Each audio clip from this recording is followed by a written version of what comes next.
Hello students, welcome back to the online classes. पहा, आपण जो आपला मेकॅनिकल प्रॉपर्टीज ऑफ फ्लुइड नावाचा चॅप्टर स्टार्ट केला होता, ज्यामध्ये आपण काय स्टडी करतोय, फ्लुइड स्टॅटिक्स तसंच फ्लुइड डायनामिक्स बद्दल. ठीक आहे. सो आपण फ्लुइड स्टॅटिक्सला स्टार्ट केलं होतं आणि त्यामध्ये आपण लास्टच्या लेक्चर पर्यंत प्रेशरचा पार्ट कंप्लीट केला होता. ठीक आहे. फ्लुइड स्टॅटिक्स मध्ये आपण फ्लुइडची एक प्रॉपर्टी स्टडी केली, दॅट इज द प्रेशर. ठीक आहे.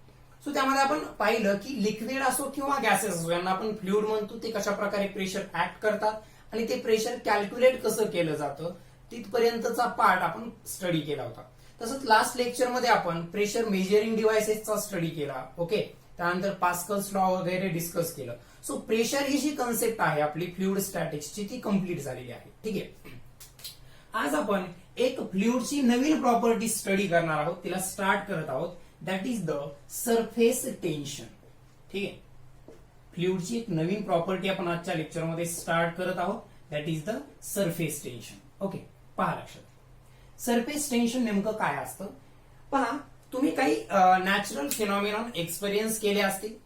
जर आपण एखाद्या लिक्विडच्या फ्री सरफेसवरती, लिक्विडचा फ्री सरफेस म्हणजे कसं, समजा या कंटेनरमध्ये इथपर्यंत लिक्विड आहे, तर हा झाला फ्री सरफेस जो ऍटमॉस्फिअरला एक्सपोज आहे. म्हणजे इकडं काय आहे, एअर आहे, आणि इकडं काय आहे, लिक्विड. तर या एअर आणि लिक्विडचा हा जो इंटरफेस आहे, फ्री सरफेस. ठीक आहे.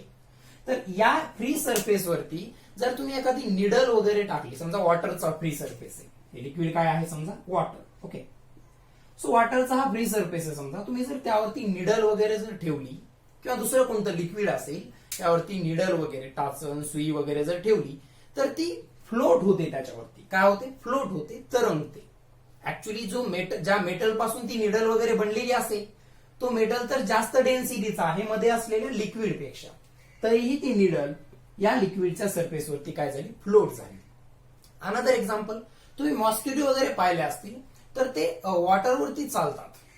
ठीक आहे. वॉटर पाण्याच्या सरफेसवरती ते चालू शकतात, खाली ते बुडत नाहीत. ठीक आहे. फ्लोट होतात ते. ठीक आहे. तरंगतात त्याच्यावरती, ते त्यामध्ये सिंक होत नाहीत.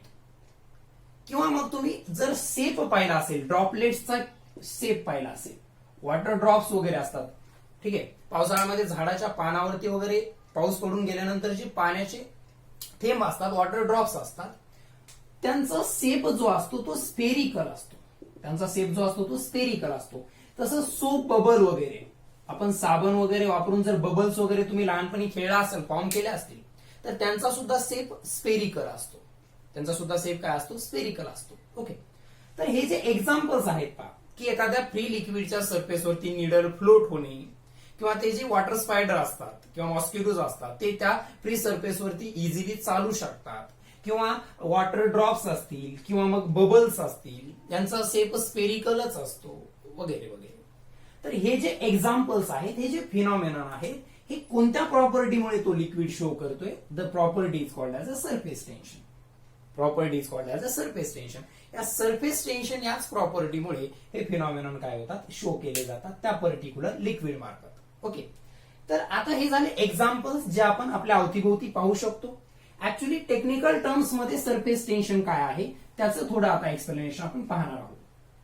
तर सरफेस टेन्शनचा टेक्निकली स्टडी करण्या अगोदर आपल्याला एक पॉइंट स्टडी करायचा आहे, that is the intermolecular forces. ठीक आहे. मी फ्रिक्शन शिकवताना, ठीक आहे, मला माहित नाही आपला 2 बॅच पैकी फ्रिक्शन कुठे कंप्लीट झालं होतं. सो फ्रिक्शन संपवताना, फ्रिक्शन शिकवताना आपण ही कन्सेप्ट ऑलरेडी स्टडी केलेली आहे, that is the intermolecular forces. ठीक आहे. नाव काय फोर्सेसचं, इंटरमॉलिक्युलर फोर्सेस. मॉलिक्युल मधले, आपापसामधले जे अट्रॅक्शनची फोर्सेस असतात, त्यांना आपण इंटरमॉलिक्युलर फोर्सेस म्हणतो. ठीक आहे ना. म्हणजे हा एक मॉलिक्युल आहे, हा एक मॉलिक्युल आहे. तर हे जे 2 मॉलिक्युल्स आहेत, हे एकमेकांना काय करतील, अट्रॅक्ट करतील. सो या मॉलिक्युल मधला जो फोर्स असणार आहे, त्याला आपण इंटरमॉलिक्युलर फोर्सेस असं म्हणतो. या इंटरमॉलिक्युलर फोर्सेसचे 2 टाइप्स पडतात. या इंटरमॉलिक्युलर फोर्सेसचे 2 टाइप्स पडतात. त्यामध्ये एक असतो कोएझिव्ह फोर्स, पहिला आहे कोएझिव्ह फोर्सेस. ठीक आहे. आणि दुसरा आहे ऍडेझिव्ह फोर्सेस. कोएझिव्ह फोर्सेस आणि ऍडेझिव्ह फोर्सेस हे इंटरमॉलिक्युलर फोर्सेसचे 2 टाइप्स आहेत. Now let's understand these 2 forces with a simple example. Let's suppose माझ्याकडे एक ग्लास बीकर आहे, ग्लास मटेरियल आहे, काच. ओके. आणि त्यामध्ये इथपर्यंत वॉटर आहे. ओके, तर पहा त्या वॉटरमध्ये मी 2 मॉलिक्यूल कन्सिडर केले. मॉलिक्यूल एवढे मोठे नसतात, परंतु आपण आपल्या सिम्प्लिसिटीसाठी करत आहोत. हा एक वॉटरचा मॉलिक्यूल आणि हा एक वॉटरचा मॉलिक्यूल. या दोघांमध्ये अट्रॅक्शनचा जो इंटरमॉलिक्युलर फोर्स असणार आहे. ठीक आहे, आणि इथं पहा या सरफेसला इथं एक वॉटर मॉलिक्यूल असणार आहे ग्लासचा. तो ग्लास जो आहे तो मॉलिक्यूल. ठीक आहे, थोडे छोटे काढूया. इथे एक ग्लासचा मॉलिक्यूल आहे, काचेचा, आणि इथं वॉटरचा मॉलिक्यूल आहे. या 2 मॉलिक्यूल मध्ये सुद्धा अट्रॅक्शनचा फोर्स असणार आहे. जसं 2 वॉटर मॉलिक्यूल मध्ये आपापसामध्ये अट्रॅक्शनचा फोर्स असणार आहे. हे 2 वॉटर मॉलिक्यूल फर्स्ट आणि सेकंड, हे 2 वॉटर मॉलिक्यूल एकमेकांना काय करणार आहेत, अट्रॅक्ट करणार आहे. तसंच ज्या बीकरमध्ये, ग्लासच्या बीकरमध्ये ते वॉटर तुम्ही घेतलेले, त्या ग्लासचे मॉलिक्युल्स आणि वॉटर मॉलिक्यूल यांच्यामध्ये सुद्धा अट्रॅक्शनचा फोर्स असणार. ग्लासमध्ये घेतलेलं पाणी तुम्ही फेकून जरी दिलं तरी मध्ये ग्लास ओला असतो, म्हणजे तिथं वॉटर मॉलिक्यूल चिटकलेले असतात त्या ग्लासला. याचा अर्थ काय झाला, तर ग्लासचा सरफेस म्हणजेच ग्लासचे मॉलिक्युल्स आणि वॉटरचे मॉलिक्यूल यांच्यामध्ये अट्रॅक्शनचा फोर्स आहे. ओके, आता पहा त्यातला कोणत्या फोर्सेसला कोहेसिव्ह फोर्स म्हणायचं आणि कोणत्याला ऍडेजिव्ह म्हणायचं. तर सेम टाईपच्या मॉलिक्यूल मधले जे फोर्सेस असतात त्याला कोहेसिव्ह फोर्सेस म्हणायचं, आणि डिफरंट सबस्टन्सेसच्या मॉलिक्यूल मधले जे पर्टिक्युलरली अट्रॅक्शनचे इंटरमॉलिक्युलर फोर्सेस असतील त्यांना आपण ऍडेजिव्ह फोर्सेस म्हणतो. पहा आपण एक लिक्विडची, आता पहा सरफेस टेन्शन आपण फक्त लिक्विड मध्ये स्टडी करणार आहोत. आपण म्हणताना फ्लुइड्स दोघांनाही म्हणतो, प्रेशर आपण लिक्विड आणि गॅसेस दोघांसाठी स्टडी केलं, मात्र सरफेस टेन्शन ही पर्टिक्युलरली लिक्विडची प्रॉपर्टी आहे. ठीक आहे, मी काही एक्झाम्पल्स तुम्हाला दिले होते. ते का होतं तसं नेचरमध्ये, because of the property of the liquid called as a surface tension. But in order to study the surface tension, you must understand this concept that is the intermolecular forces. तर पहा वॉटरच्याच मॉलिक्यूल मध्ये, म्हणजे दोन्ही molecule ज्या दोघांमध्ये force होता ते दोन्ही वॉटरचे होते. सो वॉटरच्याच मॉलिक्यूल मध्ये किंवा मग सेम टाईपचं मटेरियल असं म्हणा. ठीक आहे, सॉलिड असो, लिक्विड असो किंवा गॅसेस असो, इंटरमॉलिक्युलर फोर्सेस तर असतातच. कोहेसिव्ह 2 टाईप आहेत त्याचे, cohesive forces, adhesive forces. So cohesive forces आपण कशाला म्हणतो, वॉटर मॉलिक्यूल मधले अट्रॅक्शनचे फोर्सेस कोहेसिव्ह फोर्सेस झाले. वॉटर मॉलिक्यूलचा ग्लास मॉलिक्यूल सोबतचा अट्रॅक्शनचा फोर्सेस काय झाला, ऍडेजिव्ह फोर्स झाला. ठीक आहे, आयर्नचे 2 ऍटम्स घेतले आपण किंवा मॉलिक्युल्स, सॉरी आयर्न हा एक मेटल आहे, त्याचे ऍटम्स असतील. ठीक आहे, त्यांच्यामध्ये सुद्धा अट्रॅक्शनचा फोर्स असतो. तुम्ही समजा हायड्रोक्लोरिक ऍसिड घेतलं HCl, त्याचेच 2 मॉलिक्यूल, त्यांच्यातला अट्रॅक्शनचा फोर्स, दोन्ही मॉलिक्यूल HClचेच आहेत, त्यांच्यातला अट्रॅक्शनचा फोर्स म्हणजे काय झाला, कोहेसिव्ह फोर्स. मात्र एक मॉलिक्यूल समजा एअरचा आहे, हा मॉलिक्यूल कशाचा आहे, एअर मॉलिक्यूल आहे, आणि हा एक मॉलिक्यूल आहे, हा वॉटर मॉलिक्यूल आहे. यांच्यामध्ये सुद्धा अट्रॅक्शनचा फोर्स असेल, मात्र याला काय म्हणणार, adhesive force. So different सबस्टन्सेसच्या molecules मधले, समजा माझ्याकडे 2 मॉलिक्यूल आहेत, दोन्ही एकाच सबस्टन्सचे, म्हणजे एक तर वॉटरचेच, हायड्रोक्लोरिक ऍसिडचेच किंवा एअरचेच, त्यांच्यातला आपापसातला अट्रॅक्शनचा फोर्स म्हणजे कोहेसिव्ह फोर्स. आणि डिफरंट मॉलिक्यूल्स, डिफरंट सबस्टन्सच्या मॉलिक्यूल्स मधला, म्हणजे एअर आणि वॉटर यांच्यातला जो फोर्स असेल, किंवा ग्लास आणि वॉटर यांच्या मॉलिक्युल्स मधला जो अट्रॅक्शनचा फोर्स असेल, याला आपण काय म्हणणार, ऍडेजिव्ह फोर्स म्हणणार. सो वॉटर मॉलिक्यूलला अट्रॅक्ट करत आहे कोहेसिव्ह फोर्स, मात्र वॉटर मॉलिक्यूल आणि ग्लास मॉलिक्यूल यांच्यामध्ये अट्रॅक्शनचा फोर्स आहे, that is the adhesive force. Okay, so this is the concept of intermolecular forces. So molecule मध्ये आपापसात अट्रॅक्शनचा जो फोर्स असतो त्याला आपण इंटरमॉलिक्युलर फोर्सेस म्हणतो, आणि त्या इंटरमॉलिक्युलर फोर्सेसचे 2 टाइप्स आहेत, कोहेसिव्ह आणि ऍडेजिव्ह. ठीक आहे, सो सिंपल आहे, ते लक्षात राहील तुमच्या. ओके, आता पुढचा पॉइंट आपल्याला काय स्टडी करायचा आहे, तर हे जे इंटरमॉलिक्युलर फोर्सेस आहेत, intermolecular forces are the short range forces. Intermolecular forces are the short range forces, म्हणजे यांची जी रेंज असते ती खूप शॉर्ट असते, म्हणजे अप टू द सम नॅनोमीटर्स, म्हणजे 10⁻⁹ मीटर, याला आपण काय म्हणतो, 1 नॅनोमीटर. सो यांची जी रेंज असते ती नॅनोमीटर मध्ये असते. म्हणजे असं नाही की एक ग्लास मध्ये मी एक वॉटर घेतलंय इथपर्यंत आणि इथला वॉटर मॉलिक्यूलचा इंटरमॉलिक्युलर फोर्स इथपर्यंत ऍक्ट होणार आहे, असं नसतं.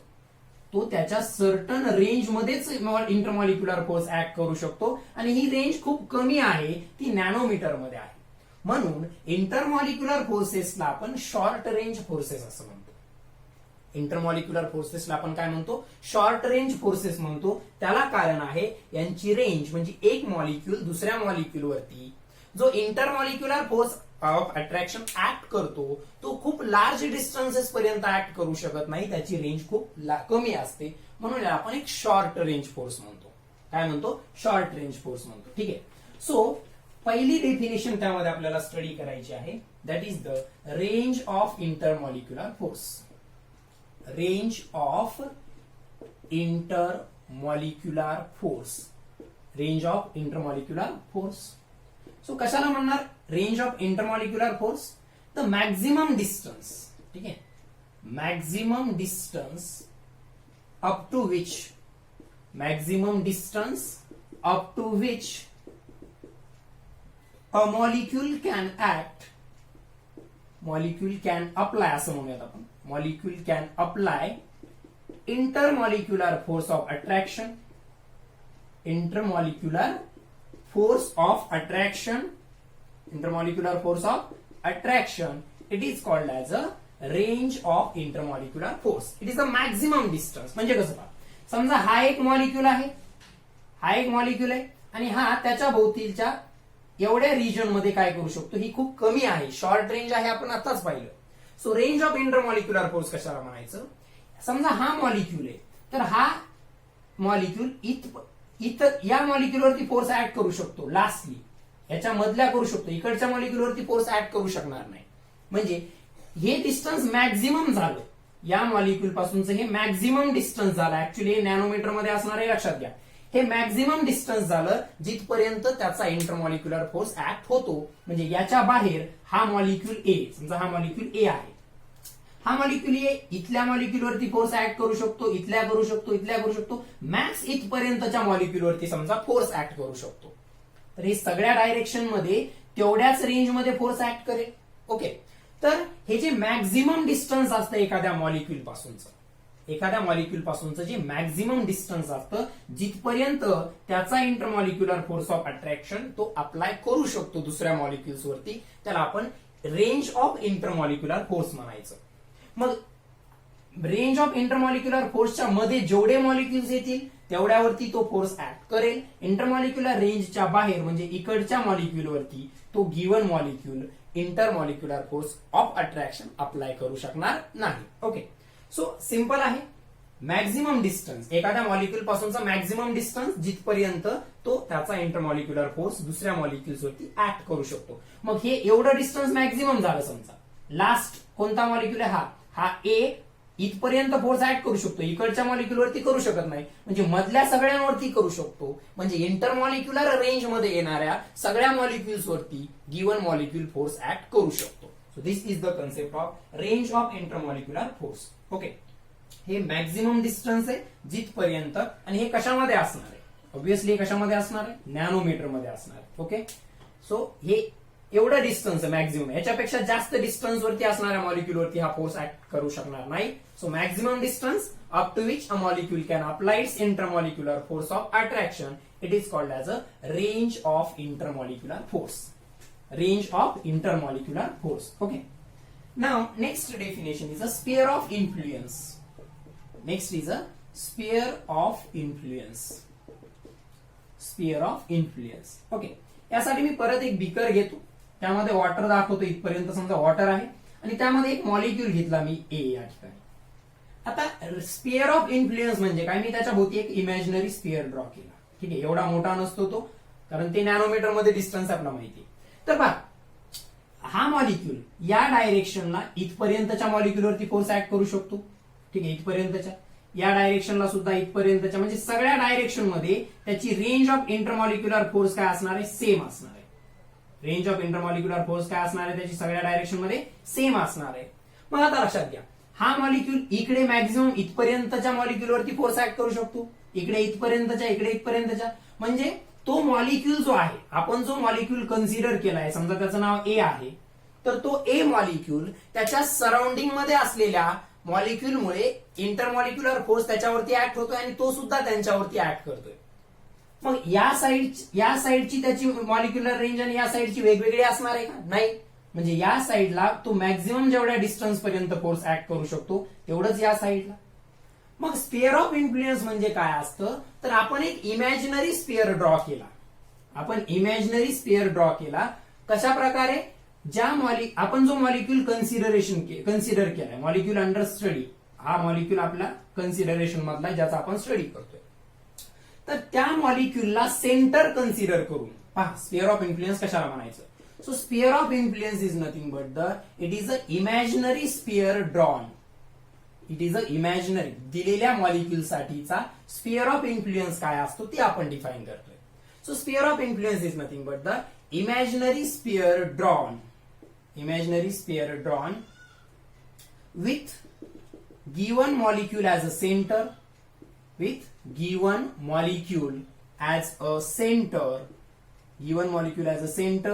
and molecular range, याला आता शॉर्ट मध्ये काय लिहिणार आपण, molecular range as a radius. पहा हे डिस्टन्स म्हणजे काय आहे, इथपर्यंतच्या मॉलिक्युल्स वरती, हा मॉलिक्यूल इथपर्यंतच्या मॉलिक्युल्स वरती, इकडे इथपर्यंत सगळ्या डायरेक्शनला सेम डिस्टन्स आहे त्याचं. ते डिस्टन्स म्हणजे काय आहे, मॉलिक्युलर रेंज, म्हणजे तो सगळ्या डायरेक्शनला तेवढ्याच डिस्टन्स पर्यंतच्या मॉलिक्युल्स वरती इंटरमॉलिक्युलर फोर्स ऍक्ट करू शकतो. मग त्या मॉलिक्युलच्या भोवती आपण एक असा स्फिअर ड्रॉ केलाय जेणेकरून तो मॉलिक्यूल त्या स्फिअरचा काय असेल, सेंटर, आणि त्याची मॉलिक्युलर रेंज किंवा रेंज ऑफ इंटरमॉलिक्युलर फोर्स, ज्याला आपण मॉलिक्युलर रेंज म्हटलं. तर आपण असा एक इमॅजिनरी स्फिअर ड्रॉ केलाय जेणेकरून गिवन मॉलिक्यूलला आपण सेंटर कन्सिडर केलं आणि त्याची जी मॉलिक्युलर रेंज असणार आहे ती मॉलिक्युलर रेंज म्हणजे त्या स्फिअरची काय असेल, रेडियस. तर या मॉलिक्यूलचा हा स्फिअर ऑफ इन्फ्लुएन्स झाला. याचा अर्थ हा मॉलिक्यूल त्या स्फिअर मध्ये येणाऱ्या सगळ्या मॉलिक्युल्स वरती intermolecular force of attraction act करू शकतो. मात्र या स्फिअरच्या बाहेर, हे आपल्याला स्टडी करण्यासाठी आता खूप इझी जातं. स्फिअर ऑफ इन्फ्लुएन्स म्हणजे काय, तर त्या विदिन दॅट स्फिअर गिवन मॉलिक्यूलचा इंटरमॉलिक्युलर फोर्स ऍक्ट होतो. म्हणजे या एखाद्या मॉलिक्यूलसाठी त्याच्या स्फिअर ऑफ इन्फ्लुएन्सच्या बाहेर त्याचा इंटरमॉलिक्युलर फोर्स तिथं काय नसेल, ऍक्ट होत नसेल. ओके, सो सिंपल आहे. ऑब्विसली जर हा मॉलिक्यूल या साईडला इथपर्यंत फोर्स ऍक्ट करू शकतो, या साईडला इथपर्यंत, या साईडला, असं म्हणजे सगळ्या डायरेक्शन मध्ये तो एवढ्याच विदिन दी स्फिअरच फोर्स ऍक्ट करू शकतो. ठीक आहे, म्हणजे आपण काय केलं, एक इमॅजिनरी सगळ्या डायरेक्शनचा विचार करून एक इमॅजिनरी स्फिअर त्या मॉलिक्यूलच्या भोवती ड्रॉ केला जेणेकरून तो मॉलिक्यूल त्या स्फिअरचा सेंटर असेल आणि त्याची मॉलिक्युलर रेंज काय असेल, त्या स्फिअरची रेडियस. म्हणजे तो आता एवढ्या स्फिअर मध्ये असलेल्या मॉलिक्यूल वरतीच त्याचा इंटरमॉलिक्युलर फोर्स ऍक्ट करू शकतो. या स्फिअरच्या बाहेर त्याचा इंटरमॉलिक्युलर फोर्स ऑफ अट्रॅक्शन त्या ठिकाणी व्हॅलिड नसेल. So this is the sphere of influence. An imaginary sphere drawn such that a given molecule is the center of the sphere and radius equals to the molecular range. ती molecular range त्या मॉलिक्यूलची, त्या स्फिअरची काय असेल, radius असेल. And what is the molecular range? एखाद्या molecule पासूनचं maximum distance जिथपर्यंत तो त्याचा इंटरमॉलिक्युलर फोर्स ऍक्ट करू शकतो. ठीक आहे, आपल्याला सरफेस टेन्शन स्टडी करायचंय, त्यासाठी या कन्सेप्ट आपल्याला अंडरस्टँड होणं इम्पॉर्टंट आहे. ठीक आहे, आता next point is the surface film. Next point आहे सरफेस फिल्म. ओके, तीच डायग्राम ड्रॉ करावी लागेल परत एकदा. सो हा पर्टिक्युलरली मी काय केलं, एक कंटेनर मध्ये इथपर्यंत लिक्विड घेतलं. आता हा झाला लिक्विडचा फ्री सरफेस. हा काय झाला त्या लिक्विडचा free surface, that is the interface between the air and the liquid. इकडे काय आहे, एअर आहे, इकडे मध्ये काय आहे, लिक्विड आहे. यांचा इंटरफेस म्हणजे हा त्या लिक्विडचा फ्री सरफेस झाला. आता पहा, लक्षात घ्या, सरफेस पासून, सरफेस फिल्म म्हणजे काय, थोडी थिकनेस असणं काहीतरी. सरफेस पासून एवढी फिल्म घ्यायची. ठीक आहे, ज्या फिल्मची थिकनेस टी असणार आहे, ही किती असेल, तर या सरफेसचे जे मॉलिक्युल्स असतील त्यांच्या मॉलिक्युलर रेंज एवढी, त्यांच्या मॉलिक्युलर रेंज म्हणजे range of intermolecular forces. So molecular range एवढी थिकनेस असणार आहे. सो सरफेस फिल्म कशाला म्हणायचं, the film of a free liquid surface. The film of a free liquid surface, film of a free liquid surface having thickness equal to molecular range. Okay, त्या दिलेल्या लिक्विडची किती थिकनेसची film? Molecular range एवढ्या थिकनेसची film म्हणजे काय झाली? त्याची surface film. म्हणजे कुठपर्यंतचा liquid surface film मध्ये कन्सिडर करणार? सरफेसच्या मॉलिक्युल्सची जेवढी मॉलिक्युलर रेंज आहे, म्हणजे हे सरफेस झाला, हा सरफेस, तिथून खाली त्यांची मॉलिक्युलर रेंज जिथपर्यंत असेल तिथपर्यंतची ही त्या लिक्विडची फिल्म म्हणजे ती काय असणार आहे? सरफेस फिल्म असणार आहे. काय असणार आहे? सरफेस फिल्म असणार आहे. म्हणजे पहा, तुम्ही जर इतर सरफेसला जर मॉलिक्यूल कन्सिडर केला आणि त्याचा स्पेअर ऑफ इन्फ्लुएन्स जर ड्रॉ केला तर तो असा येईल, त्या फिल्मच्या मध्येच येईल, कारण त्या मॉलिक्यूलची रेंज इथपर्यंत आहे, कारण तेवढ्याच थिकनेसची थिकनेस. पर्टिक्युलरली आपण काय केलेलं आहे, परत एकदा ही रिड्रॉ करतो डायग्राम. जो सरफेस आहे लिक्विडचा, सरळ सरळ काय लक्षात ठेवायचं, लिक्विडचा जो फ्री सरफेस आहे तिथून खाली कुठपर्यंत घ्यायचं, तर सरफेसचे जे मॉलिक्युल्स आहेत त्यांची जी इंटरमॉलिक्युलर रेंज असेल तेवढी थिकनेस, मग ती जी फिल्म असेल ती फिल्म म्हणजे असेल त्या लिक्विडची सरफेस फिल्म. म्हणजे फॉर एक्झाम्पल तुम्ही जर काय केलं, इथल्या मॉलिक्युलची, सरफेसच्या मॉलिक्युलची जर तुम्ही स्पिअर ऑफ इन्फ्लुएन्स ड्रॉ केला तर त्या स्पिअर ऑफ इन्फ्लुएन्सचा अर्धा पार्ट कुठे येईल? एअर मध्ये, आणि अर्धा पार्ट कुठे? लिक्विड मध्ये. कारण पहा, हा सरफेस आहे, हा सरफेसचा मॉलिक्यूल आहे. मग आपण थिकनेस कुठपर्यंत घेतली आहे? खाली थिकनेस कुठपर्यंत घेतलीये? थिकनेस घेतली आपण मॉलिक्युलर रेंज एवढी, आणि मॉलिक्युलर रेंज म्हणजे स्पेअर ऑफ इन्फ्लुएन्सची काय असते? रेडियस. आपण जी सरफेसला फिल्म कन्सिडर केली त्या फिल्मची थिकनेस किती घ्यायची आहे? मॉलिक्युलर रेंज एवढी. किती घ्यायची थिकनेस? मॉलिक्युलर रेंज एवढी. आणि आपल्याला माहितीये स्पेअर ऑफ इन्फ्लुएन्सची रेडियस सुद्धा मॉलिक्युलर रेंज एवढी असते. म्हणजे आपण जर या सरफेसच्या मॉलिक्युलसाठी जर स्पेअर ऑफ इन्फ्लुएन्स ड्रॉ केला तर त्याचा हाफ पार्ट वरती एअर मध्ये जाईल आणि हाफ पार्ट लिक्विड मध्ये जाईल. ठीक आहे, तर त्याचा हाफ पार्ट जिथपर्यंत पोहोचलाय तेवढी थिकनेसची लेअर. ठीक आहे, फिल्म म्हणजे काय? सर्टनली एक लेअर आहे. काय आहे? लेअर आहे. ठीक आहे, आपण फिल्म ऐवजी काय लिहिलं? The layer of a free liquid surface. Layer of a free liquid surface having thickness equals to the molecular range. Okay, so ही झाली कन्सेप्ट सरफेस फिल्मची. ओके, सो हे तुम्हाला लक्षात आलं असेल ऑब्विसली. सो सिंपल कन्सेप्ट आहे. मॉलिक्युलर रेंज म्हणजे काय लक्षात ठेवा. सो काय मॉलिक्युलर रेंज? एखाद्या मॉलिक्युल पासूनचं मॅक्झिमम डिस्टन्स, जिथपर्यंतच्या डिस्टन्स मध्ये त्याचा इंटरमॉलिक्युलर फोर्स त्या ठिकाणी ऍक्ट होऊ शकतो. त्यानंतर स्पेअर ऑफ इन्फ्लुएन्स, आपण एक इमॅजिनरी स्पेअर ड्रॉ केला, त्या मॉलिक्युलला सेंटरला कन्सिडर करून त्याच्या मॉलिक्युलर रेंज एवढ्या रेडियसचा, ती झाली मॉलिक्युलर रेंज. त्यानंतर सरफेस फिल्म, तर लिक्विड सरफेसची एक लेअर जिची थिकनेस, लिक्विड सरफेसची एक लेअर ज्या लेअरची थिकनेस त्या पर्टिक्युलर सरफेसच्या मॉलिक्युलच्या मॉलिक्युलर रेंज एवढी असेल त्याला आपण काय म्हणतो? सरफेस फिल्म असं म्हणतो. ओके, तर या सगळ्या कन्सेप्ट आपल्याला सरफेस टेन्शनचा फिनॉमिनॉन स्टडी करण्यासाठी रिक्वायर्ड आहे. ओके, पहा, कोणत्याही लिक्विड सरफेसची एक प्रॉपर्टी असते. कोणत्याही लिक्विड सरफेसची एक प्रॉपर्टी आहे. And what is that property? To minimize its surface area. Minimize its surface area. पहा, तेच रिझन आहे. आता आपण जे पाहिलं ना की वॉटर अशा स्पेरिकल शेप मध्येच काय येतो. समजा याची रेडियस आर आहे तर याचा सरफेस एरिया काय येईल? तुम्ही मेन्शुरेशन मध्ये स्टडी केला असेल 10th स्टँडर्ड मध्ये. असा आर रेडियसचा जर तुम्ही वॉटरचा एक ड्रॉप कन्सिडर केला तर त्याचा सरफेस एरिया येतो 4πr². तर स्पेअरचा जो सरफेस एरिया असतो तर तो सरफेस एरिया बाकीचे शेप असतील त्याच्यापेक्षा काय असणार? मिनिमम असणार. म्हणून तो स्पेरिकल शेप घेतो. तर लिक्विड सरफेसची एक टेंडन्सी आहे to minimize the surface area in order to attend the equilibrium. ठीक आहे ना, आपण इक्विलिब्रियम मध्ये पण पाहिलं होतं की ऑब्जेक्ट काय करतात? मिनिमम पोटेन्शियल एनर्जी गेन करण्याचा प्रयत्न करतात. जे ऑब्जेक्ट्स आहेत इक्विलिब्रियमच्या कंडिशन मध्ये आपण लॉज ऑफ मोशन मध्ये स्टडी केलं होतं. Object tries to minimize their potential energy. हे पहा, या अशा प्रकारच्या डायग्रामचा आपण स्टडी केला होता. ठीक आहे, हे असं. तर इथं जर ठेवलेला ऑब्जेक्ट त्याला जर तुम्ही असा फोर्स अप्लाय केला, थोडंसं त्याला ढकललं तर तो लगेच इथं बॉटमला येईल. म्हणजे तो काय करण्याचा प्रयत्न करतोय? इथं त्याची पोटेन्शियल एनर्जी जास्त आहे. तो इथं काय आला? कारण तो त्याची जी टेंडन्सी इक्विलिब्रियम मध्ये काय टेंडन्सी असते अटेंड करण्याची? Minimize the potential energy. ठीक आहे, त्याची टेंडन्सी काय असणार आहे? पोटेन्शियल एनर्जी मिनिमाइज करणं. आणि त्याच प्रकारच्या टेंडन्सीमुळे लिक्विडचे सरफेस काय ट्राय करतात, liquid surfaces tries to minimize their surface areas. Liquid surfaces tries to minimize their surface areas. Okay, आता पहा एक एक्सपेरिमेंट आपण स्टडी करतोय. ठीक आहे, आता मी काय केलं, एक पर्टिक्युलर अशा प्रकारचं कंटेनर घेतलं.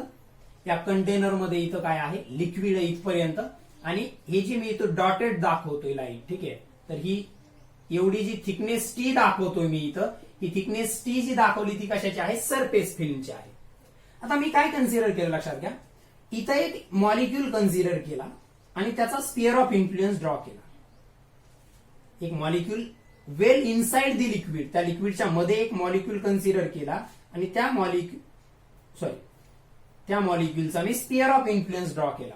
तर पहा, त्या स्पिअर ऑफ इन्फ्लुएन्स कडे जर तुम्ही पाहिलं तर त्या लिक्विड मॉलिक्यूलचा, याचं नाव समजा ए आहे, तर त्या ए लिक्विड मॉलिक्यूलचा पूर्ण sphere of influence, A liquid मॉलिक्यूलचा हा मॉलिक्यूल आहे इथं, आणि हा जो गोल काढलाय त्याचा स्पिअर ऑफ इन्फ्लुएन्स आहे, याचा स्पिअर ऑफ इन्फ्लुएन्स पूर्णपणे इनसाइड दी लिक्विड आहे.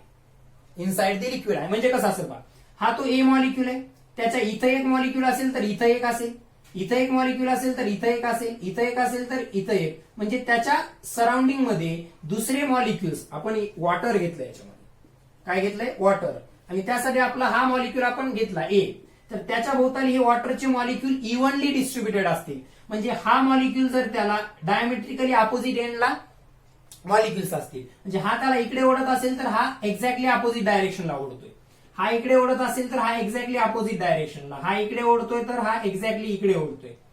याचा अर्थ काय झाला, तर त्याचा स्पिअर ऑफ इन्फ्लुएन्स, जो मॉलिक्यूल तुम्ही वेल इनसाइड दी लिक्विड घेतलाय, जो मॉलिक्यूल तुम्ही वेल इनसाइड दी लिक्विड घेतलेला आहे, त्याचा स्पिअर ऑफ इन्फ्लुएन्स पूर्णपणे त्या लिक्विडमध्ये, म्हणजे पूर्णपणे त्या वॉटरमध्ये आहे. ज्याच्यामुळे काय झालं, तर तो इक्विलिब्रियम मध्ये आहे ऑलरेडीच. म्हणजे समजा हा मॉलिक्यूल वरती ओढतोय तर हा खाली, म्हणजे हे फोर्सेस एकमेकांना त्याच्या स्पिअर ऑफ इन्फ्लुएन्स मध्ये त्याच्यावरती जे इंटरमॉलिक्युलर फोर्सेस ऍक्ट होतील ते एकमेकांना कॅन्सल करून टाकतील, आणि याच्यावरती रिझल्टंट जो येणार आहे तो 0 असेल. म्हणजे या मॉलिक्यूलवरती रिझल्टंट जो कोएझिव्ह फोर्स ऍक्ट होतोय तो रिझल्टंट कोएझिव्ह फोर्स 0 आहे. कारण त्याच्या स्पिअर ऑफ इन्फ्लुएन्स जेव्हा तुम्ही ड्रॉ केला तर डायमेट्रिकली अपोजिट एंडला मॉलिक्युल्स आहेत, म्हणजे इथे एक असेल तर इथे एक, आणि ते दोघं एकमेकांचा इफेक्ट काय करून टाकतात, कॅन्सल करतात. म्हणजे वेल इनसाइड असणाऱ्या मॉलिक्युलचा जेव्हा तुम्ही स्पिअर ऑफ इन्फ्लुएन्स ड्रॉ केला तेव्हा तो पूर्णपणे त्या लिक्विडमध्ये आला. म्हणून नेट कोएझिव्ह फोर्स अशा मॉलिक्युल्ससाठी जे सरफेस फिल्मच्या खाली आहेत, पहा इकडे कुठेही असं, तर या सगळ्या मॉलिक्युल्ससाठी, त्यांच्यापैकीच आपण एक घेतलाय, या सगळ्या मॉलिक्युल्ससाठी रिझल्टंट कोएझिव्ह फोर्स काय येतो, 0 येतो. त्यामुळे ते इक्विलिब्रियम मध्ये आहेत. त्यामुळे ते कसे आहेत, इक्विलिब्रियम मध्ये आहेत. आता याच्या उलट मी एक मॉलिक्यूल एक्झॅक्टली सरफेस वरती घेतोय, एक मॉलिक्यूल एक्झॅक्टली सरफेस वरती घेतोय, याच्याबद्दल लक्षात आलं असेल. याचा जर स्पिअर ऑफ इन्फ्लुएन्स ड्रॉ केला तुम्ही तर पहा, ही सरफेस फिल्म म्हणजेच त्याची रेडियस असणार आहे, त्याच्या कशाची, डायमीटर नसेल, काय असेल, रेडियस असेल, कशाची, त्याच्या स्पिअर ऑफ इन्फ्लुएन्सची. म्हणजे याचा, या बी मॉलिक्यूलचा जर तुम्ही स्पिअर ऑफ इन्फ्लुएन्स ड्रॉ केला तर त्याचा हाफ पार्ट लिक्विड मध्ये येईल आणि हाफ पार्ट एअर मध्ये येईल. हाफ पार्ट लिक्विड मध्ये येईल, हाफ पार्ट एअर मध्ये. मग पहा, हे अशा प्रकारे त्याचे इंटरमॉलिक्युलर फोर्सेस ऑफ अट्रॅक्शन म्हणजे कोएझिव्ह फोर्सेस असतील. ओके, याचा जो अप्पर हाफ पार्ट आहे, या अप्पर हाफ पार्ट मध्ये एअर आहे. याचा जो अप्पर हाफ पार्ट आहे त्या अप्पर हाफ पार्ट मध्ये काय आहे, एअर. एअर या वॉटर मॉलिक्यूलवरती, या बी मॉलिक्यूलवरती एअर कोणता फोर्स ऍक्ट करणार आहे, ऍडेझिव्ह फोर्स. एअर कोणता फोर्स ऍक्ट करणार आहे, ऍडेझिव्ह फोर्स. परंतु आता लक्षात घ्या, बी मॉलिक्यूलसाठी, एचं तुमच्या लक्षात आलं असेल, बी मॉलिक्यूलसाठी काय आहे, तर त्याचा हाफ पार्ट एअर मध्ये, त्याच्या स्पिअर ऑफ इन्फ्लुएन्सचा. स्पिअर ऑफ इन्फ्लुएन्स काय आहे, जेवढ्या स्पिअर मध्ये इंटरमॉलिक्युलर फोर्सेस ते मॉलिक्यूल एकमेकांवरती ऍक्ट करू शकतात. म्हणजे एवढ्याच स्पिअर मधले मॉलिक्यूल त्या बी वरती इंटरमॉलिक्युलर फोर्स ऍक्ट करू शकतील. मग बीच्या स्पिअर ऑफ इन्फ्लुएन्सचा हाफ पार्ट एअर मध्ये आणि हाफ पार्ट कुठे आहे, बीच्या स्पिअर ऑफ इन्फ्लुएन्सचा हाफ पार्ट एअर मध्ये आणि हाफ पार्ट लिक्विड मध्ये आहे. ओके, मग त्यामुळे काय झालं, इकडे ऍडेझिव्ह फोर्सेस आहेत एअरमुळे ऍक्ट होणारे, कोणावरती, बी वरती, आणि खाली त्याचेच मॉलिक्यूल म्हणजे वॉटरचेच मॉलिक्यूल्स आहेत. ठीक आहे, म्हणजे खाली त्याच्यावरती कोएझिव्ह फोर्स ऍक्ट होतोय. मात्र एअरच्या कंपॅरिझन मध्ये एअरच्या कंपॅरिझन मध्ये वॉटरची डेन्सिटी, हे कंपॅरिझन कशाचं आहे त्यांच्या डेन्सिटी बद्दलचं, तर एअरची डेन्सिटी वॉटरच्या डेन्सिटीच्या कंपॅरिझन मध्ये खूपच लो आहे. एअरची डेन्सिटी वॉटरच्या डेन्सिटीच्या कंपॅरिझन मध्ये खूपच लो आहे. म्हणजे या बी वरती डाऊनवर्ड डायरेक्शनला ऍक्ट होणारे कोहेसिव्ह फोर्सेस, बी मॉलिक्यूल वरती डाऊनवर्ड डायरेक्शनला ऍक्ट होणारे कोहेसिव्ह फोर्सेस हे अपवर्ड डायरेक्शनला ऍक्ट होणाऱ्या ऍडेसिव्ह फोर्सेस पेक्षा जास्त आहेत. हा जो बी मॉलिक्यूल त्या ठिकाणी आहे, त्या बी मॉलिक्यूल वरती डाऊनवर्ड डायरेक्शनला, बी मॉलिक्यूल वरती डाऊनवर्ड डायरेक्शनला ऍक्ट होणारे कोहेसिव्ह फोर्सेस जे आहेत ते कोहेसिव्ह फोर्सेस जास्त आहेत. कशाच्या कंपॅरिझन मध्ये? वरती ऍक्ट होणाऱ्या ऍडेसिव्ह फोर्सेसच्या कंपॅरिझन मध्ये. ठीक आहे, त्याला इकडे बाजूला ड्रॉ करून एक्सप्लेन करूया, पहा व्यवस्थित. सो मी बी मॉलिक्यूल ड्रॉ केला इथं. सो बी मॉलिक्यूलचा अशा प्रकारचा स्फिअर ऑफ इन्फ्लुएन्स ड्रॉ केल्यानंतर त्याचा हा पार्ट एअर मध्ये, तर त्या एअरमुळे ऍक्ट होणारे ऍडेसिव्ह फोर्सेस आता निग्लिजिबल आहेत या कोहेसिव्ह फोर्सेसच्या कंपॅरिझन मध्ये. हा बी मॉलिक्यूल आहे, त्याच्यावरती वरती ऍक्ट होत आहेत ऍडेसिव्ह फोर्सेस, खाली ऍक्ट होत आहेत कोहेसिव्ह फोर्सेस. तर हे जे खाली ऍक्ट होणारे कोहेसिव्ह फोर्सेस आहेत हे वरती ऍक्ट होणाऱ्या ऍडेसिव्ह पेक्षा ग्रेटर आहे. मग इथल्या फोर्सेसला निग्लेक्ट करायचे आपण, निग्लिजिबल आहेत ते म्हणजे निग्लेक्ट केलं. म्हणजे बी मॉलिक्यूल वरती नेट डाऊनवर्ड फोर्स ऍक्ट झाला. बी मॉलिक्यूल वरती नेट फोर्स कोणत्या डायरेक्शन मध्ये ऍक्ट झाला? नेट डाऊनवर्ड फोर्स बी मॉलिक्यूल वरती ऍक्ट झाला.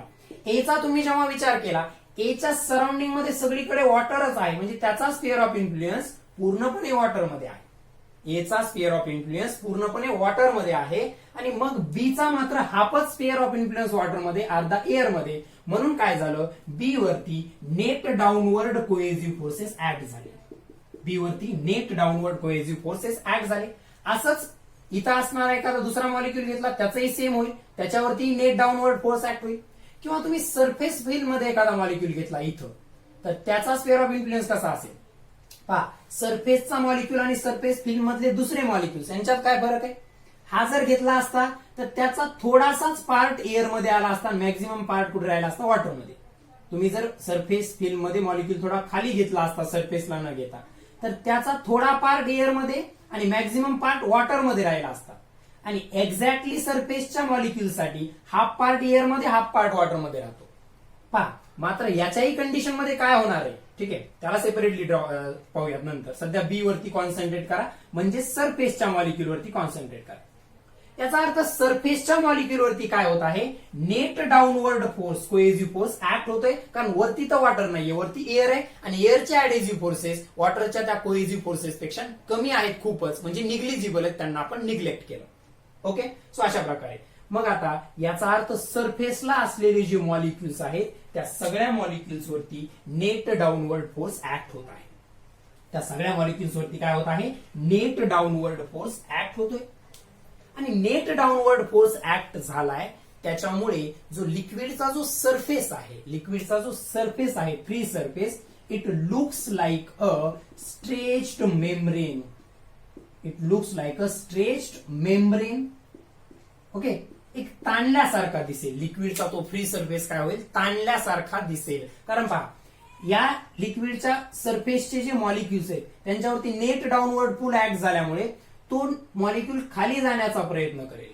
तो मॉलिक्यूल खाली जाण्याचा प्रयत्न करेल, सरफेसचे बाकीचे मॉलिक्यूल त्याला असे ओढून ताणून धरण्याचा प्रयत्न करतील. याचा अर्थ लिक्विडचा फ्री सरफेस कसा दिसतोय? लाईक अ स्ट्रेच्ड मेम्ब्रेन, एका ताणल्यासारखा दिसतोय. कशासारखा? ताणल्यासारखा दिसतोय. ओके, आणि या लिक्विडचा सरफेस असा ताणल्यासारखा जो दिसतोय त्या टेंडन्सीलाच आपण किंवा त्या प्रॉपर्टीलाच आपण सरफेस टेन्शन असं म्हणतो. Free surface of a liquid म्हणजे एक्झाम्पल घेऊयात, एअरच्या कॉन्टॅक्ट मध्ये असलेला हा interface, it looks like a stretched membrane. तो एक ताणलेल्या सरफेस सारखा दिसतोय. म्हणून या टेंडन्सीला सरफेस टेन्शन असं म्हटलं जातं. या टेंडन्सीला काय म्हटलं जातं? सरफेस टेन्शन म्हटलं जातं. ठीक आहे, याला आणखीन पुढे आपल्याला सरफेस एनर्जीच्या टर्म्स मध्ये, एरिया रिडक्शनच्या टर्म्स मध्ये एक्सप्लेन करायचे. आय होप इंटरमॉलिक्युलर थिअरीचं कन्सेप्ट, इंटरमॉलिक्युलर फोर्सेसची जी आपण आता कन्सेप्ट स्टडी केली, ती कन्सेप्ट सरफेस टेन्शन एक्सप्लेन करण्यामध्ये कशा प्रकारे वापरायची आहे ते तुमच्या लक्षात आलं असेल. पहा, सरफेसच्या मॉलिक्युल ऐवजी तुम्ही सरफेस फिल्म मधले दुसरे जरी मॉलिक्युल घेतले, समजा मी इथला मॉलिक्युल घेतला सरफेस फिल्म मधला, भले याचा हाफ पार्ट एअर मध्ये नसेल याच्या स्पेअर ऑफ इन्फ्लुएन्सचा, मात्र याच्याही स्पेअर ऑफ इन्फ्लुएन्सचा काही ना काही पार्ट एअर मध्ये असेल आणि त्यामुळे याच्यावरती सुद्धा नेट डाऊनवर्ड फोर्स ऍक्ट होईल. इथं तर पूर्ण हाफ पार्टच एअर मध्ये, म्हणजे याच्यावरती सुद्धा नेट डाऊनवर्ड फोर्स ऍक्ट होईल. याचाही थोडासा पार्ट एअर मध्ये असल्यामुळे जेव्हा रिझल्टंट फोर्स येईल त्याचाही नेट रिझल्टंट डाऊनवर्ड येईल. याचा अर्थ सरफेस फिल्म मध्ये असलेलेच सगळे मॉलिक्युल्स, सरफेस फिल्म मध्ये असलेले सगळे मॉलिक्युल यांच्यावरती net downward cohesive force act होतो आणि त्यामुळे हे molecule, this molecules tries to go inside, ते मध्ये जाण्याचा प्रयत्न करतील आणि या सगळ्या गोष्टींमुळे लिक्विडची जी सरफेस फिल्म आहे किंवा लिक्विडचा जो फ्री सरफेस आहे, it looks like a stretched membrane, एका ताणलेल्या भागासारखा तो दिसतो आणि म्हणूनच काय होतं, ती प्रॉपर्टी, त्या प्रॉपर्टीलाच आपण सरफेस टेन्शन म्हणतो. मग मी सुरुवातीला जे एक्झाम्पल्स दिली होती की मॉस्किटोज वगैरे वॉटरवरती चालू शकतात किंवा एखादी निडल सरफेसवरती तरंगू शकते किंवा स्पेरिकलच शेप असतो, it all dues to this all the phenomena are due to the surface tension. ठीक आहे. आता पहा काय झालंय, म्हणजे असं वॉटरचं सरफेस असं स्लॅक असतं, स्लॅक, ठीक आहे, ढिल्ला असतं असं, तर काय झालं असतं, त्याचे पाय जे त्या मॉस्किटोचे ते वॉटरमध्ये असे मध्ये दबल्या गेले असते, तो चालू शकला नसता. मात्र असं ताणून धरल्यासारखं असं इमॅजिन करा की तुमच्याकडे काहीतरी एखादा कपडा आहे आणि त्याला तुम्ही चारही कॉर्नरला असं 4 जणांनी असं ताणून पकडले आणि त्याच्यावरती जर तुम्ही दगड वगैरे टाकला तर तो त्याच्यावरती राहू शकतो. पण तुम्ही जर स्लॅक सोडलं तर हे असं पहा, हे असे याला जर ताणून पकडलेला असेल, इकडेही फोर्स ऍक्ट झालाय, इकडेही फोर्स ऍक्ट झालाय, तर हा इथं फ्लोट होऊ शकतो. समजा इथं एक पर्टिक्युलरली इकडे फोर्स ऍक्ट झाला, इकडे फोर्स ऍक्ट झाला, म्हणजे तुम्ही याला असं ताणून पकडले तर हा याच्यावरती फ्लोट करू शकतो. परंतु नुसताच असं ठेवलेला आहे, इकडे इकडे फोर्स ऍक्ट होत नाही, तर तुम्ही जेव्हा हे हा काही एखादा स्टोन वगैरे तुम्ही त्याच्यावरती जर टाकला तर तो काय होईल, अशा प्रकारचा शेप घेईल. ओके. सो हे जे मॉस्किटोज वॉटरवरती चालू शकतात, निडल त्याच्यावरती तरंगू शकते, हे कशामुळे, तर हे जे फ्री सरफेसेस आहेत लिक्विडचे, जसं की वॉटर आहे, वॉटरचा फ्री सरफेस कसा दिसणार आहे, it looks like a stretched membrane, looks like a stretched membrane. आणि त्यामुळेच काय होतं, तर ते त्या आता आपण जे एक्झाम्पल सांगितले अगोदर, ठीक आहे, मॉस्किटोचे, ते निडलचे वगैरे किंवा स्पेरिकल शेपचे, हे सगळं या स्ट्रेचिंगमुळेच झालेलं आहे. तो मेम्ब्रेन जो आहे, तो सरफेस जो आहे तो स्ट्रेच मेम्ब्रेन सारखा दिसतो. ही प्रॉपर्टी म्हणजेच काय, सरफेस टेन्शन. ठीक आहे. त्याला आता मॅथमॅटिकली डिफाईन करत आपण सरफेस टेन्शनला. समजा मी टॉप व्ह्यू घेतो आता, ठीक आहे, टॉप व्ह्यू करतो वरतून पाहिल्यानंतर. तर समजा हा एखाद्या लिक्विड सरफेसचा टॉप व्ह्यू आहे, म्हणजे हा पूर्ण लिक्विड आहे, तर हा लिक्विडचा सरफेस आहे. मग या लिक्विड सरफेसवरती मी एक इमॅजिनरी लाईन ड्रॉ केली, या लिक्विड सरफेसवरती मी एक इमॅजिनरी लाईन ड्रॉ केली आणि या इमॅजिनरी लाईनची लेंथ एल आहे. या इमॅजिनरी लाईनची लेंथ काय आहे, एल आहे. ओके. तर या लाईनवरती लिक्विडचे मॉलिक्युल आहेत, समजा आपण वॉटर घेतलंय तर ते वॉटरचे मॉलिक्युल आहे. ठीक आहे. मी एक इमॅजिनरी लाईन कन्सिडर केली आहे लिक्विडच्या फ्री सरफेस ऑफ लिक्विड वरती, free surface of a liquid, या लिक्विडच्या फ्री सरफेस वरती मी एक इमॅजिनरी लाईन या ठिकाणी कन्सिडर केली. मग हा मॉलिक्युल घेतला तर याच्या इकडेही मॉलिक्युल असेल, इकडेही मॉलिक्युल असेल वॉटरचा, हा वॉटरचा फ्री सरफेस आहे समजा, टॉप व्ह्यू वरतून पाहतोय आपण. तर या मॉलिक्युलला दोन्ही डायरेक्शनला असं स्ट्रेच केल्या जाईल, इकडचाही मॉलिक्युल आणि इकडचाही मॉलिक्युल त्याला ओढेल. तसंच हा सुद्धा दोन्ही साईडला ओढल्या चाललाय, हा सुद्धा दोन्ही साईडला ओढल्या चाललाय, हा सुद्धा दोन्ही साईडला ओढल्या चाललाय. कारण पहा, ही जी आपण इमॅजिनरी लाईन एल लेंथची कन्सिडर केली, त्या लाईनवरती असणारे मॉलिक्युल दोन्ही साईडला अशा ओढल्या चाललेत, म्हणजे तो सरफेस असा ताणल्यासारखा दिसणार आहे. ठीक आहे. सो पहा, जो फोर्स या सरफेस टेन्शनमुळे ऍक्ट होणार आहे, समजा ती इमॅजिनरी लाईन आहे, त्या इमॅजिनरी लाईनवरती एफ एवढा फोर्स ऍक्ट होतो आणि तो जेव्हा तुम्ही डिवायडेड बाय एल करता तुम्हाला सरफेस टेन्शन मिळेल. म्हणजे काय, तर force acting on a imaginary line, force acting on a imaginary line drawn to the force acting on an imaginary line drawn to the free liquid surface per unit length is called as surface tension. ही झाली त्याची definition. पहा, surface टेन्शनचा हा force tangent to the surface act होतोय. कसा act होतोय, surface टेन्शनचा जो फोर्स ऍक्ट होणार आहे it is in a direction tangential to the surface of liquid. Surface of liquid, liquid सरफेसला टँजेन्शियली, म्हणजे लिक्विड सरफेस जर असा असेल तर हा फोर्स असा टँजेन्शियली ऍक्ट होईल. लिक्विड सरफेस असा असेल पहा असा होणार आहे, आपल्याला माहिती ना, असा कॉन्केव्ह होतोय का, कारण नेट डाऊनवर्ड पुल त्याच्यावरती ऍक्ट होत आहे. ते आपण पुढे अँगल ऑफ कॉन्टॅक्टची कन्सेप्ट स्टडी करताना पाहूयात. मग आता या सरफेसला समजा लिक्विडचा सरफेस हा अशा प्रकारचा आहे, कॉन्केव्ह, ठीक आहे. तर इथं सरफेस टेन्शनचा फोर्स कसा असेल, इथं तर पहा अलॉंग द टँजंट म्हणजे अलॉंग द दॅट लाईनच आहे, असा जेव्हा प्लेन सरफेस असेल. इथं कसा असेल, याला इकडे एक टँजंट ड्रॉ करायची, याला इकडे एक टँजंट ड्रॉ करायची, तर इथं हा सरफेस टेन्शनचा फोर्स असेल. So surface tension force act tangential to the surface of liquid. लिक्विडच्या सरफेसला तो अशा प्रकारे टँजेन्शियली ऍक्ट होतो. आणि डिफाईन कसं करणार त्याला, force acting on a imaginary line drawn to the free liquid surface per unit length. Force त्याला लेंथनं डिवाइड केलं तर या लाईनच्या युनिट लेंथ वरती ऍक्ट होणारा फोर्स मिळेल, आणि युनिट लेंथ वरती ऍक्ट होणारा फोर्स म्हणजे काय झालं, सरफेस टेन्शन. मग सरफेस टेन्शनचा फोर्स कसा कॅल्क्युलेट करणार, सरफेस टेन्शन गिवन असेल तर multiplied by length. Force of surface tension is the surface tension multiplied by length. अशा प्रकारे तुम्ही कॅल्क्युलेट करू शकता. ठीक आहे. So this is the concept of surface tension. Surface tension I suppose तुमच्या लक्षात आलं असेल, मॉलिक्युलर थिअरी आपण जी स्टडी केली ती सरफेस टेन्शनचा फिनॉमिनॉन एक्सप्लेन करण्यासाठी. ऍक्च्युअली सरफेस टेन्शन इथून जरी पुढे लक्षात ठेवलं कशा प्रकारे की इंटरमॉलिक्युलर फोर्सेस ऑफ अट्रॅक्शनचे जे फायनल रिझल्ट येतात त्यामुळे जो फ्री लिक्विड सरफेस असतो it looks like a stretched membrane. Free liquid surface looks like a stretched membrane and that property is called as a surface tension. त्याला क्वांटिटेटिव्हली कसं define करणार, आपण क्वालिटेटिव्हली ती कन्सेप्ट एक्सप्लेन केली. क्वांटिटेटिव्हली डिफाईन कसं करणार, force acting on a imaginary line, force acting on an imaginary line drawn to the free liquid surface per unit length, it is called as a surface tension. So surface tension is denoted by capital T.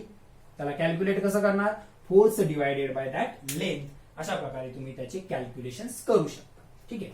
So this is the concept of surface tension, आणि त्याच्याशी related असणाऱ्या गोष्टी सुद्धा आपण already या लेक्चरच्या स्टार्टिंगला study केलेल्या आहेत. सरफेस टेन्शन मध्ये मेन दोन गोष्टी लक्षात ठेवा. सरफेस जो असतो it tries to minimize the, काय काय मिनिमाइज करण्याचा प्रयत्न करतोय तो, minimize its potential energy and surface area. Surface area, ठीक आहे. तुम्ही काही ताणल्यानंतर सोडून दिलं तर ते त्याच्या ओरिजिनल ठिकाणी येतं, म्हणजे it tries to minimize the surface area. Surface area काय करण्याचा प्रयत्न करतो, कमीत कमी ठेवण्याचा तो प्रयत्न करतो. म्हणूनच लिक्विड ड्रॉप किंवा सोप बबल्स हे स्पेरिकल शेपचे असतात. ठीक आहे. सो सरफेस टेन्शन म्हणजे काय, तर लिक्विड सरफेसला एखादी इमॅजिनरी लाईन ड्रॉ केली त्यावर ऍक्ट होणारा फोर्स पर युनिट लेंथ, हे त्याचं क्वांटिटेटिव्ह मेजरमेंट झालं. जे तुम्हाला मॅथमॅटिकली जे सांगायचं असतं ते, क्वालिटेटिव्हली ती कन्सेप्ट काय आहे ते आपण ऑलरेडी डिस्कस केले. ठीक आहे. ते व्यवस्थित करायचं. So potential energy, surface area या दोन गोष्टी मिनिमाइज, कमीत कमी ठेवण्याचा त्या लिक्विड सरफेसचा प्रयत्न असेल.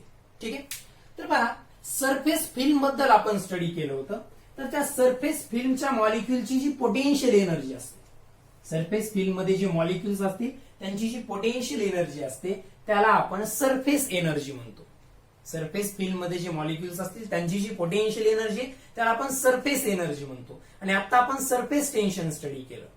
नेक्स्ट लेक्चरमध्ये आपण नेमकं ही सरफेस एनर्जी आणि सरफेस टेन्शन, सरफेस एनर्जी आणि सरफेस टेन्शन या दोघांमध्ये काही रिलेशन आहे का त्याचा स्टडी करणार आहोत. ठीक आहे. सो आजचं लेक्चर आपण इथंच कन्क्लूड करतोय. आपण एक इम्पॉर्टंट कन्सेप्ट लिक्विडशी रिलेटेड आजच्या लेक्चरमध्ये स्टार्ट केलेली आहे, that is the concept of surface tension. Okay. So study well, have a nice day and thank you.